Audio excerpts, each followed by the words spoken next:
இந்த நபர் தவறி போயிட்டார் அப்படின்னா இதுக்கு சேவிங்ஸ் பேங்க் கீழே இருக்கிற நாமினி மட்டும்தான் ஒர்க் அவுட் ஆகும். வேற இந்த நாமினி இல்லாமல் இருக்கிறது வந்து இன்னைக்கான அதை எல்லாத்தையும் சிங்க்ரனைஸ் பண்ணி ஒரே ஒரு கஸ்டமர் ஐடிக்கு வந்து அது கீழேயே சேவிங்ஸ் அக்கௌண்ட், ஃபிக்ஸட் டெபாசிட் எல்லாத்தையும் சொல்கிறாங்க. அவரோட நாமினி மாடிஃபிகேஷன் பண்ணாத ஒரு சின்ன தவறுனால அவர் இறந்ததுக்கப்புறமா அவங்க குடும்பத்துக்கு தேவையான பணம் வந்து கரெக்டான சமயத்தில் போய் சேரலை. அதுக்காக தான் திருப்பி சொல்கிறது என்னென்னா, அந்தந்த காலகட்டத்துக்கு ஏற்ற மாதிரி உங்களோட நாமினியை நீங்கள் மாற்றிக்கணும். நார்மலாக என்ன ஆகும்னா, எல்லாமே ஒரு 5 வருஷத்துக்கு 3 வருஷத்துக்கு மேலே ஒரு அக்கௌண்ட்டை நீங்கள் யூஸ் பண்ணல அப்படின்னா அது வந்து டார்மெண்ட் ஸ்டேட்டஸ்னு போயிடும். அதாவதுனா அதிகமாக யூஸ் பண்ணாதனால யாரும் தப்பு பண்ணிடக்கூடாது அப்படிங்கிறதுனால அந்த அக்கௌண்ட்டை யூஸ் பண்ணுறதுக்கு அந்த நபரே வந்தால் தான் யூஸ் பண்ண முடியும். இப்போ ஒரு பேங்க் அக்கௌண்ட்டில் பணம் இருந்து நாமினியாக ஒருத்தருக்கு போட்டிருக்காரு அப்படின்னா அவர் அந்த பணத்தை வாங்கி எடுத்துக்கிறாரு. அதே மாதிரி தான் இறக்குற ஒரு நபர் வந்து ஒரு லைபிலிட்டிஸ் ப்ராடக்ட்ஸ், இந்த மாதிரி கிரெடிட் கார்டோ இல்லை ஒரு பர்சனல் லோனோ ஏதோ ஒன்று வாங்கியிருக்காரு அப்படின்னா அவர் இறக்கும் பட்சத்தில் அந்த நாமினி தான் இந்த கிரெடிட் கார்டுக்கும் லயபிள். கட்டுமானத்தின் வலிமை, கட்டிடங்களின் பாதுகாப்பு. ஸ்ரீ துர்கா டிஎம்டி கம்பிகள். நியூஸ் கஃபே நேயர்களுக்கு வணக்கம். பேங்க் அக்கவுண்ட் நாமினி பற்றிய பல்வேறு விஷயங்களை தெரிஞ்சுக்கிறதுக்காக X bank and financial advisor mister Ramkumar அவர்களை இன்றைக்கி நிகழ்ச்சிக்கு இன்வைட் பண்ணியிருக்கோம். வணக்கம் சார். வணக்கம். இப்போ ரீசெண்டாக ஒரு நியூஸ் பார்த்தேன். அந்த நியூஸில் 2023 கணக்கெடுப்பில் பேங்க்கில் மட்டுமே நாமினி இல்லாமல் தேங்கி கிடக்கிற அமௌண்ட் அப்படின்னு கிட்டத்தட்ட 35,000 கோடி இருக்கான் பேங்கோடது மட்டும். அது இல்லாமல் மியூச்சுவல் ஃபண்ட், அப்புறம் இன்சூரன்ஸு, பேங்க், இது எல்லாத்தையும் சேர்த்தோம்னா 2023 கணக்கெடுப்பில் கிட்டத்தட்ட 1,00,000 கோடி ரூபாய் ஆதரவற்று கிடக்கு அப்படிங்கிறாங்க. யாரோ சம்பாரிச்ச ஒரு பணம் யாருக்குமே பிரயோஜனம் இல்லாமல் எங்கேயோ ஒரு இடத்துல ஒரு பேங்க் கையில் இருக்குது. அதை பற்றி நிறைய பேசலாம் அப்படிங்கிறதுக்காக தான் எக்ஸ் பேங்க்ங்கிறதுனால உங்கள்கிட்ட பல விஷயங்கள் கேட்டு தெரிஞ்சுக்கலான்ட்டு. பேங்க்கில் ஒரு அக்கௌண்ட் வச்சிருக்க ஒரு பர்சன், அந்த பர்சன் நாமினி அப்படிங்கிறது ஒரு இல்லாமல் தவறிட்டார் அப்படின்னா பேங்க் அடுத்த ஸ்டெப்ஸ் என்ன ஆக்ஷன்ஸ் எடுக்கும் சார்? பேங்க் சப்போஸ் வந்து அவங்களோட ரிலேட்டிவ்ஸ் வந்து சொல்கிறாங்க, இவர் என்னோட தாயாரோ இல்லை என்னோட தகப்பனாரோ என்னோட உறவினர் ஒருத்தர் இறந்துட்டாங்க அப்படின்னா பேங்க் வந்து இமீடியட்டாக பண்ண வேண்டிய விஷயம் என்னென்னா அந்த அக்கௌண்ட்டை ஃப்ரீஸ் பண்ணணும். அந்த அக்கௌண்ட்டை யாரும் ஆப்ரேட் பண்ண முடியாத மாதிரி பண்ணணும். அதுதான் பேங்க்குக்கு பண்ண வேண்டிய முதல் வேலை. அதை தான் அந்த பேங்கரும் பண்ணுவார். அதுக்கு அடுத்ததாக அந்த அமௌண்ட்டை நாமினி இல்லாததுனால, ஆனால் அதே சமயத்தில் அந்த அமௌண்ட் வந்து அவங்களோட வாரிசுதாரர்களுக்கு போய் சேர்கிறதுக்கான ப்ராசஸ் என்னென்னங்கிறத எக்ஸ்பிளைன் பண்ணுவார். ஸோ என்னென்ன ப்ராசஸ் அப்படின்னா, ஒருத்தர் இறந்துட்டார் அப்படின்னா ஆப்வியஸ்லி இறப்பு சான்றிதழ் வாங்குவாங்க. ஸோ அந்த டெத் சர்டிஃபிகேட் அது ரொம்ப முக்கியம். அதுக்கப்புறமா வாரிசுதாரர் சான்றிதழ், லீகல் ஹையர் சர்டிஃபிகேட். ஒரு குடும்ப தலைவர் இறந்துட்டார் அப்படின்னா அவரோட வாரிசுதாரர் யாருன்னா அவங்க ஒய்ஃபு, அவங்களோட பசங்க, பையன், பொண்ணு இருந்தாங்கன்னா. அதே சமயத்தில் குடும்ப தலைவரோட அம்மா அப்பா இருந்தாங்களும் அவங்களும் வாரிசுதாரருக்குள்ளே வருவாங்க. ஒரு 40 வயசுக்கார ஒருத்தர் தவறி போயிட்டார் அப்படின்னா அவருக்கு ஒய்ஃபு, பசங்க, அவரோட அம்மா அப்பா உசுரோடு இருந்தாங்க அவங்க, இவங்களோட கேஒய்சி க்ரெடென்ஷியல்ஸ், அவங்களோட ஐடி ப்ரூஃப், அட்ரஸ் ப்ரூஃபை கலெக்ட் பண்ணிவிட்டு இந்த இறப்பு சான்றிதழ், வாரிசுதாரர் சான்றிதழ், அதை தவிர இண்டெம்னிட்டி ஃபார்மேட்னு ஒன்று இருக்குது பேங்க்கில், ஒரு ஃபார்மேட். அந்த ஃபார்மில் நோட்ரி பப்ளிக்கிட்ட சைன் வாங்கிட்டு வந்து இந்த அத்தனை மெம்பர்ஸும் பர்சனலாக பேங்க்குக்கு விசிட் பண்ணி அந்த தொகையை அவங்களால வாங்கிக்க முடியும். இது இன்றைக்கி இருக்கிற சூழ்நிலையில் ஒரு கஷ்டமான ப்ராசஸ். இதுக்கு நீங்கள் டெஃபினட்டாக ஒரு 3 தடவை பேங்க்குக்கு போகணும். அதுக்கு தேவையான ஏற்பாடுகள் எல்லாம் செய்யணும். ஸோ இந்த ப்ராசஸை அவாய்ட் பண்ணுறதுக்காக தான் nominee is a mandatory and must அப்படிங்கிறத சொல்கிறோம். ஓகே, இது மாதிரி யாரும் கேட்டு வரல, அதனால தான் இப்போ இவ்வளோ தேங்கி இருக்குது இல்லையா? 1,00,000 கோடி ரூபாய் வரைக்கும் தேங்கி இருக்குது அப்படின்னா இந்த மாதிரி நபர்கள் வராத காரணத்தினால, இல்லை ப்ராசஸில் ஏதாவது ப்ராப்ளம் இருக்குது அப்படிங்கிறதுனால. ஸோ வரல அப்படின்னா பேங்க் அடுத்த கட்டமாக என்ன முடிவு பண்ணும்? அதை வந்து அன்கிளைம்டு டெபாசிட்டாக, அன்கிளைம்டு ஃபண்டாகவே தான் அந்த ஃபண்டு வந்து இட் வில் பி லையிங். ஒரு காலத்தில் ஃப்யூச்சரில் அந்த ஆர்பிஐ வந்து அது வரைக்கும் அப்படி எடுத்ததாக தெரியாது. அப்படி ஏதாவது ஒன்று வந்தது அப்படின்னா they will declare and they will take it back to the கவர்மெண்ட்டுக்கு போய் சேர்ந்துடும். அன்கிளைம்டு டெபாசிட்ஸ் எல்லாமே நாட் ஓன்லி இன் பேங்க்கு, இன்சூரன்ஸ் கம்பெனியாக இருக்கட்டும், மியூச்சுவல் ஃபண்ட்ஸ்லேயே இருக்கட்டும், எதுலேயா இருந்தாலும் அன்கிளைம்டு இருக்கிறது வந்து அன்கிளைம்டாகவே ஒரு பர்டிகுலர் பீரியட் வரைக்கும் வச்சுருப்பாங்க. அதுக்கப்புறம் ஆர்பிஐயோ இல்லை அந்த ரெஸ்பெக்டிவ் ஆத்தரைஸ்டு பாடி எடுக்கிற முடிவு தான் அதில் ஒர்க் அவுட் ஆகும். ஓகே, இந்த மாதிரியான அமௌண்ட்ஸ் எல்லாமே வந்து கவர்மெண்ட் சைடில் பேங்க் டு கவர்மெண்ட்டுக்கு போயிடுது. கவர்மெண்ட் என்ன ப்ராசஸ் எடுக்கிறாங்க அதில்? அது மூலமாக அதை எந்த வகையில் செலவு பண்ணுறாங்க? ஃபர்ஸ்ட் ஆஃப் ஆல் அந்த இதை கிளைம் பண்ணுறதுக்கான ப்ராசஸ், பேங்க்கை வந்து அன்கிளைம்டு டெபாசிட் இருந்ததுன்னா பேங்க் மேனேஜருக்கு அது ஒரு பெரிய தலைவலி தான். அதை போய் அவர் வந்து அதை கரெக்டான பர்சனுக்கு போய் சேர்றதுக்கான எல்லா ஏற்பாடுகளும் அவரும் ஃபாலோ அப் பண்ணுவார். சப்போஸ் அப்படி சேர்ந்து இருக்கிற அமௌண்ட்டை என்ன பண்ணுவாங்க அப்படின்னா, இப்போ ஒரு இன்சூரன்ஸ் இண்டஸ்ட்ரி, மியூச்சுவல் ஃபண்ட் இண்டஸ்ட்ரியில் இருந்தால் இந்த அன்கிளைம்டு அமௌண்ட்டை என்ன பண்ணுவாங்க அப்படின்னா, எஜுகேஷ்னல் இந்த இன்வெஸ்ட்மெண்ட் அவேர்னஸ் ப்ரோக்ராமுக்கு யூஸ் பண்ணுவாங்க. ஒரு எல்லாமே மக்கள் சம்மந்தப்பட்டதுக்கான நலத்திட்டங்களுக்கு இந்த அமௌண்ட்டை வந்து டெஃபினட்டாக கவர்மெண்ட் எடுத்துகிட்டு போகிறதுக்கான வாய்ப்புகள் அதிகமாக இருக்குது. ஓகே, என்னென்ன மாதிரியான மிஸ்டேக்ஸஸ் நடந்தால் இந்த மாதிரி நாமினி இஷ்யூஸ்னால இந்த பேமெண்ட்லாம் பெண்டிங்கில் இருக்கும் சார்? ஒன்று நாமினி போடாமல் விட்டுறது, இல்லைனா நாமினி இல்லாமல் இருக்கிறது, இப்படி இந்த மாதிரி பிரச்சனைகள் இருக்கு இல்லையா? இதில் என்னென்ன டைப் ஆஃபில் இருக்கும் சார் இந்த மாதிரி விஷயம்? பழைய காலத்து அக்கௌண்ட்டில் எல்லாத்துலேயும் பார்த்தோம்னா அப்போ வந்து அப்ளிகேஷன் ஃபார்ம் ஃபில் பண்ணுவாங்க, ஃபில் பண்ணி அனுப்பிச்சி விட்ருவாங்க. அதே மாதிரி நிறைய அந்த சேலரி அக்கௌண்ட்டு பழைய காலத்தில் பேங்க் ப்ரைவேட் பேங்கிங்லாம் வந்ததுக்கப்புறமா கார்ப்பரேட்டில் போய் சேலரி அக்கௌண்ட் ஓப்பன் பண்ணுவாங்க. ஸோ அந்த மாதிரி சமயத்தில் ஃபார்ம் ஃபில்லிங்கில் வரும்போது இந்த நாமினி வந்து மிஸ் ஆகிருக்கும். இந்த பேங்கர் வந்து இப்போ ஒரு இன்வெஸ்டர், ஒரு கஸ்டமர் வந்து ஒரு பேங்க்குக்கு போகிறாரு அப்படின்னா கண்டிப்பாக அவர் போய் வந்து அந்த தன்னோட நாமினேஷன் இருக்கா அப்படிங்கிறத ஒரு தடவை கன்ஃபார்ம் பண்ணிக்கிறது நல்லது. ஒன்று நடக்கும். முன்னாடிலாம் வந்து பேங்க்கில் வந்து ஒரு கஸ்டமர் ஐடி கீழே சேவிங்ஸ் அக்கௌண்ட் ஓப்பன் பண்ணுவாங்க, தனியாக ஒரு கஸ்டமர் ஐடி ஓப்பன் பண்ணி ஃபிக்ஸட் டெபாசிட் ஓப்பன் பண்ணுவாங்க. ஸோ அந்த ஃபிக்ஸட் டெபாசிட்க்கு இவங்க என்ன நினச்சிட்டு இருப்பாங்கன்னா, இந்த சேவிங்ஸ் அக்கௌண்ட்டில் நாமினி கொடுத்துட்டோம் அப்படிங்கிறதுனால அவரை பொறுத்த வரைக்கும் அது ஒரு ஃபிக்ஸட் டெபாசிட். அதே பேங்க்கில் அந்த ஃபிக்ஸட் டெபாசிட் கீழே நாமினி இருந்திருக்காது. ஸோ அந்த மாதிரியான கண்டிஷனில் என்ன ஆகும் அப்படின்னா, இந்த நபர் தவறி போயிட்டார் அப்படின்னா இவருக்கு சேவிங்ஸ் பேங்க் கீழே இருக்கிற நாமினி மட்டும்தான் ஒர்க் அவுட் ஆகும். வேற இந்த நாமினி இல்லாமல் இருக்கிறது வந்து இருக்கும். இன்றைக்கி ஆனால் அதை எல்லாத்தையும் சிங்க்ரனைஸ் பண்ணி ஒரே ஒரு கஸ்டமர் ஐடிக்கு வந்து அது கீழேயே சேவிங்ஸ் அக்கௌண்ட்டு, ஃபிக்ஸட் டெபாசிட் எல்லாத்தையும் சொல்கிறாங்க. இன்னொரு விதத்தில் பார்த்தோம்னா இன்சூரன்ஸ் பாலிசி யாராவது ஒருத்தர் கேட்டார் அப்படின்னு சொல்லிட்டு ஏதோ ஒரு இன்சூரன்ஸ் பாலிசி போட்டுருவோம், அதை ரெகுலராக கட்டிகிட்டு இருப்போம். ஆனால் அந்த ஃபார்மை நம்ம வந்து ஃபில் பண்ணும்போது கவனிச்சிருக்க மாட்டோம், அதில் நாமினி இல்லாமல் இருந்திருக்கும். இதே தான் மியூச்சுவல் ஃபண்ட்ஸ்லேயும் முன்னாடியே நடந்தது. ஸோ நாம் இப்போ இது பார்க்குறது மூலமாக எல்லோரும் என்ன சொல்லணும்னா, நாமினி வந்து கரெக்டாக அப்டேட் ஆகிருக்கா அப்படிங்கிறத பேங்க்கில் போய் பார்க்குறது ரொம்ப ரொம்ப முக்கியம். நிறைய உங்களோட இன்டர்நெட் பேங்கிங் ஸ்டேட்மெண்ட்டெல்லாம் பார்த்தீங்கன்னா நாமினேஷன் ரெஜிஸ்டர்டுன்னு இருக்கும். ரெஜிஸ்டர்டுன்னு இருந்தால் கூட அந்த நாமினி யாரை கொடுத்துருக்கீங்க, இல்லை உங்கள் மதரை கொடுத்துருப்பீங்க, அந்த மதரே பாசிட்டிவாக இருக்கலாம். நீங்கள் வேலைக்கு சேரும்போது உங்கள் மதரை கொடுத்துருப்பீங்க, இப்போ உங்கள் மதர் உங்கள் கூட இல்லாமல் இருக்கலாம், அவங்க இறந்து போயிருக்கலாம். அவங்கள இறந்து போன நபரை கூட நாமினியாக சில பேர் கொடுத்து வச்சுருக்காங்க, நான் பார்த்துருக்கேன் என்னோடய எக்ஸ்பீரியன்ஸில். ஸோ அதனால் ரெஜிஸ்டர்னு இருக்கும். ரெஜிஸ்டர்னால் நீங்கள் எப்போ ரெஜிஸ்டர் பண்ணீங்க, அவங்கள யாரோட பேர் இருக்குது, அந்த பேரோட ஸ்பெல்லிங் என்ன கரெக்டாக இருக்கா அப்படிங்கிறத போய் செக் பண்ணி பார்த்துக்கிறது ரொம்ப ரொம்ப முக்கியமான விஷயம். நீங்கள் ஸ்பெல்லிங் சொன்னோன்னு தான் ஞாபகம் வருது. ஒரு கேஸ் நான் டேரெக்டாக பார்த்துருக்குறேன். ஒரு கௌசிக் அப்படிங்கிற பேர் அந்த நாமினிக்கு, அந்த கௌசிக்கு யூ போகிறதுக்கு பதிலாக வி போட்டதுனால இப்போ வரைக்கும் அந்த கிளைம் வாங்க முடியல. அது என்ன ப்ராசஸ் பண்ணி அதை வாங்க முடியும் சார்? ஒன்றும் இல்லை, நாமினி மாடிஃபிகேஷன் ஃபார்ம்னு ஒன்று இருக்குது. அந்த மாடிஃபிகேஷன் ஃபார்மை அந்த அப்ளிகண்ட் வந்து ஃபில் பண்ணி தன்னோட கையெழுத்து போட்டு பேங்க்கில் இன் பர்சனாக போய் கொடுத்தாருன்னா கண்டிப்பாக அந்த வந்து அதில் மாற்றிக்கிறதுக்கான வாய்ப்புகள் அதிகமாக இருக்குது. அதை ஈஸியாக பண்ணிடலாம். அது வந்து ஆனால் சிங்கிள் டே ப்ராசஸ். பட் நீங்கள் தப்பு கண்டுபிடிச்சிட்டிங்க அப்படின்னா அது சிங்கிள் டே ப்ராசஸ். இதே நீங்கள் ஒரு இன்சூரன்ஸ் பாலிசியில் எடுத்திருக்கீங்க, ஒரு மியூச்சுவல் ஃபண்ட்ஸில் போட்டிருக்கீங்க அப்படின்னா அதுக்கு ரெஸ்பெக்டிவ் கேம்ப்ஸோ இல்லை அந்த ரெஸ்பெக்டிவ் இன்சூரன்ஸ் கம்பெனிக்கோ நீங்கள் ஃபார்ம் ஃபில் பண்ணி கொண்டு போய் உங்களோட டிஸ்ட்ரிபியூட்டர் மூலமாக, ஏஜென்ட் மூலமாக கொடுத்தீங்கன்னா அதை ஒரு வாரத்தில் சரி பண்ணி புது டாக்குமெண்ட் உங்களுக்கு அனுப்பிச்சி வச்சுருவாங்க. இன்னொரு கேஸில் நான் பார்த்தது என்னென்னா, நாமினி அப்ளை பண்ணியிருக்காங்க, அந்த நாமினி இப்போ உயிரோடு இல்லை. அவர் இறந்ததுக்கப்புறமா நாமினி வந்து பண்ணணும் இல்லையா, அந்த நாமினி ஸ்டில் அந்த டைமில் இல்லை, அவங்க ஊர்லேயே இல்லை, விசாரித்து பார்த்ததில் அவங்களும் இறந்துட்டாங்க அப்படிங்கிற சுச்சுவேஷனில் இருக்குது. இப்போ இந்த பணத்தை அவங்களோட ஃபேமிலி வேறு யார் ரெக்கவர் பண்ண முடியும்? வாங்கவே முடியாது. ஏன்னா ஒரு நாமினி ஒருத்தர் போட்டிருக்காரு, அவங்க நாமினியே இல்லை, நாமினி வந்து இறந்து போயிட்டாங்க அப்படின்னா அது வந்து அன்கிளைம்டு டெபாசிட்டில் தான் வந்துடுது.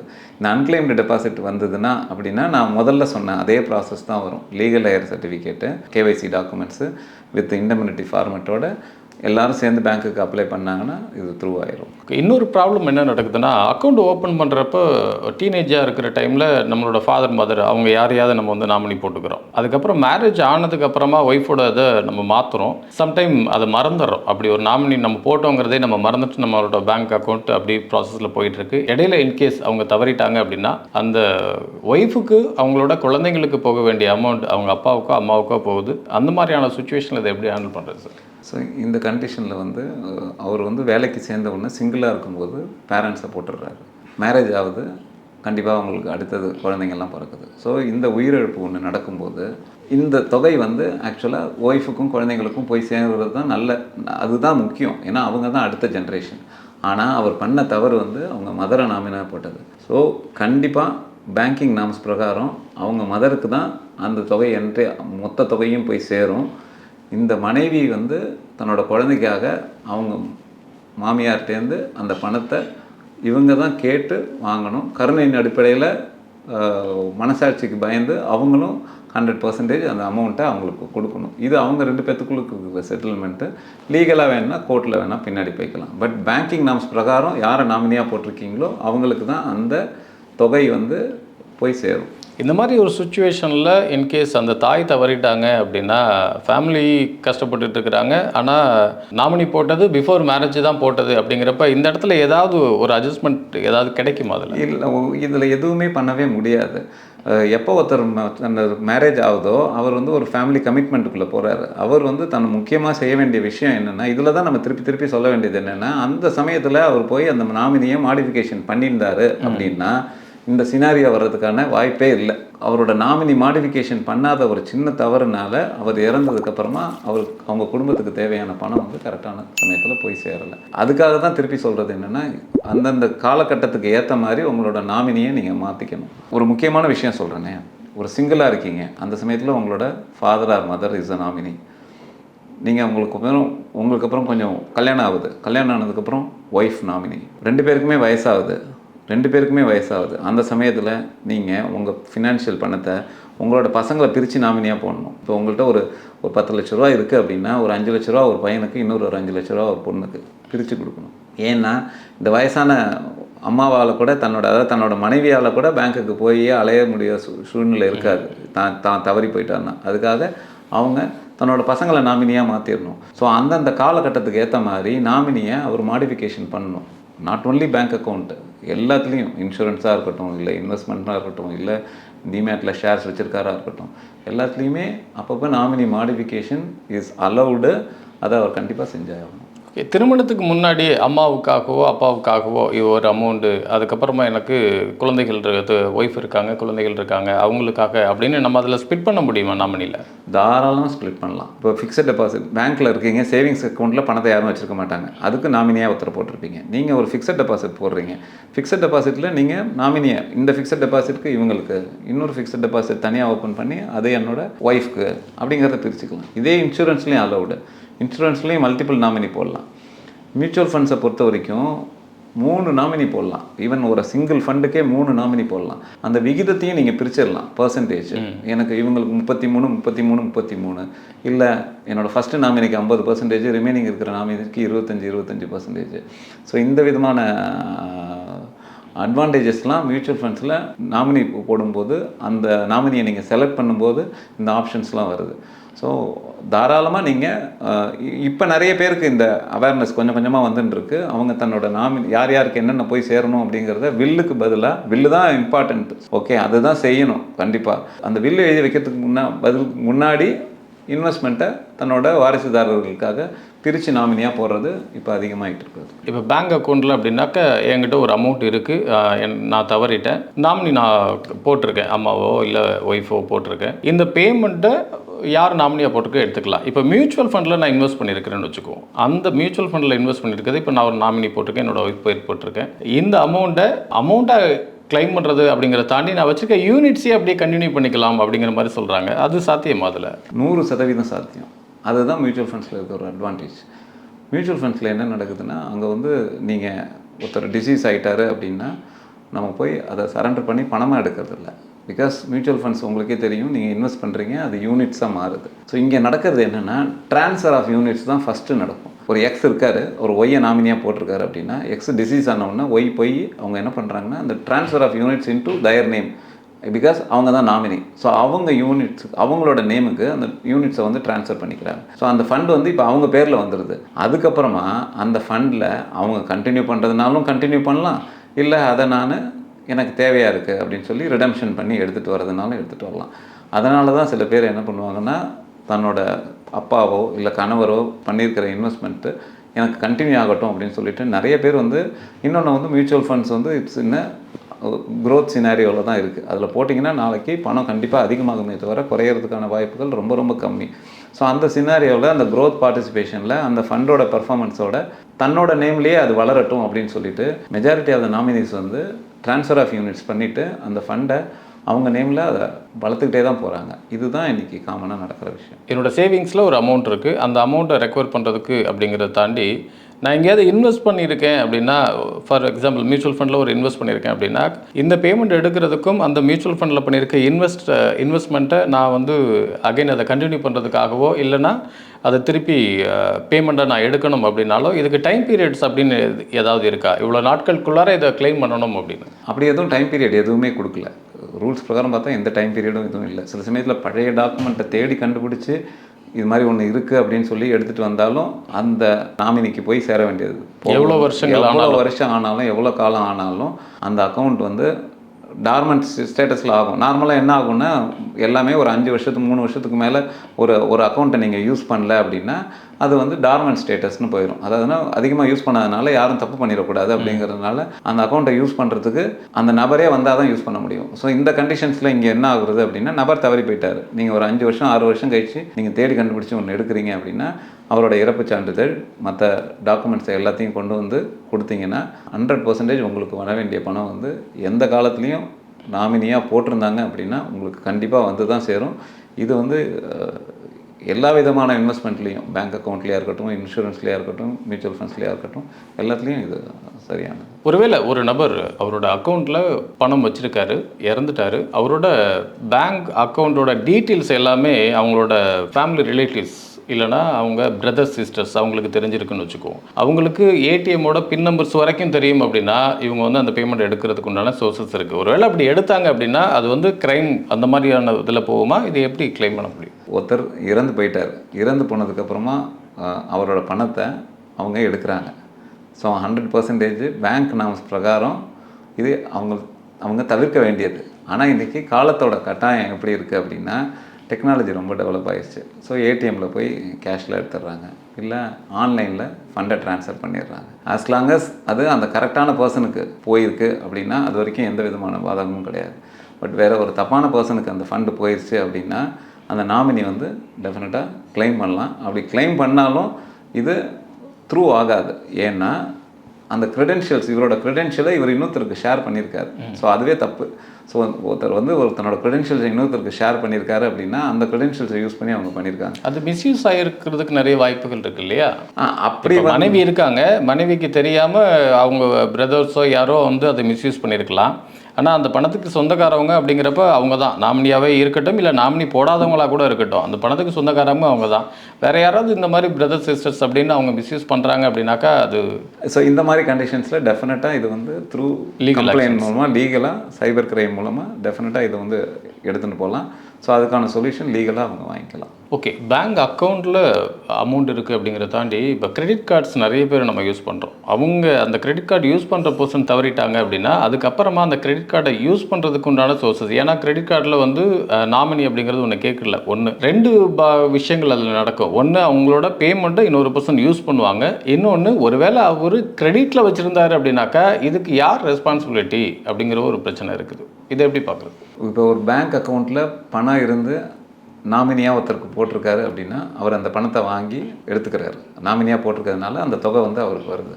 அதே மாதிரி தான் ஒரு இறக்குற ஒரு நபர் வந்து ஒரு லைபிலிட்டிஸ் ப்ராடக்ட்ஸ், இந்த மாதிரி கிரெடிட் கார்டோ இல்லை ஒரு பர்சனல் லோனோ ஏதோ ஒன்று வாங்கியிருக்காரு அப்படின்னா அவர் இறக்கும் பட்சத்தில் அந்த நாமினி தான் இந்த கிரெடிட் கார்டுக்கும் லயபிள் அண்ட் பர்சனல் லோனுக்கும் லயபிள். எப்படி அவர் இங்கே பணத்தை வாங்குறதுக்கான ஃபுல் உரிமை இருக்கோ அதே மாதிரி தான் இவர் கிரெடிட் கார்டு அப்ளிகேஷன்ஸ் ஃபில் பண்ணும்போது நாமினிங்கிறதுல ரேட்டஸில் இங்கே இவங்களுக்கு கொடுத்துருப்பாரு.